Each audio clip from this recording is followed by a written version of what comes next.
اس نے تجھے دھکے دے کر حویلی سے باہر نکال دیا.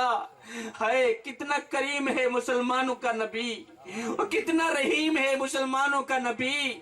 بیٹے وہ نبی بھی سچا ہے, اس کا خدا بھی سچا ہے, اس کا دین بھی سچا ہے. اس نبی کے دین کو ماننا چاہیے. کیوں؟ اس لیے کہ جو نبی غیروں کا اتنا خیال رکھتا ہے وہ نبی اپنوں کا کتنا خیال رکھتا ہوگا. سبحان اللہ. جو نبی غیروں کا اتنا خیال رکھتا ہے, اللہ, وہ نبی اپنوں کا کتنا خیال رکھتا ہے. اللہ, میرے نبی نے غیروں کے لیے کیا کچھ نہیں کیا. بتائیں تو صحیح, آپ نے اپنوں کے لیے کیا کچھ نہیں کیا. ہمارے محلے میں غریب ہمسایہ ہے, بھوک سے جناب اللہ وہ مر گیا. پہلے تو وہ ہم سے روٹی مانگتا رہا, بھی روٹی دے دو خدا کے لیے, میں تو مرتا ہوں بھوک سے, اور میرے بچے بھوکے ہیں. آج مزدوری نہیں لگی, کام کرنے نہیں گیا, بارش تھی, اس وجہ سے بچے گھر میں بھوکے ہیں, کوئی روٹی دو مجھے. لیکن ہم ان کو روٹی نہیں دیتے. لیکن جیسے ہی وہ بندہ مرتا ہے ہمارے محلے کا, تو پھر ہم اپنی گھر والی کو کہتے ہیں جی کھانا بنا کے نا اس کے گھر میں پہنچا دینی. ہماری ہے نا دستور, جب مرتا ہے ہمارے محلے میں تو سارے محلے والے روٹیاں اٹھاتے چلے جاتے ہیں دینے کے لیے. میں جب پوچھا گیا تو کون ہے, وہ شیعہ ہے, وہابی ہے, دیوبندی ہے, سنی ہے. اس نے کہا چپ کر میاں, فی الحال میں بھوکا ہوں, فی الحال مجھے روٹی دو. جوانو, زندہ لوگوں کی قدر کرو, زندہ ہمسائے کی قدر کرو. مرنے کے بعد تو دشمن بھی آ جاتا ہے 4 روپے کو کندھا دینے کے لیے. آپ کے محلے میں اگر کوئی شیعہ رہتا ہے, وہابی رہتا ہے, یا کوئی غیر مسلم رہتا ہے, اس کا حساب وہ خود دے گا. لیکن اگر روٹی نہ ملنے کی وجہ سے رات کو بھوکا سو گیا, اے بندے اس کا حساب تجھے دینا پڑے گا.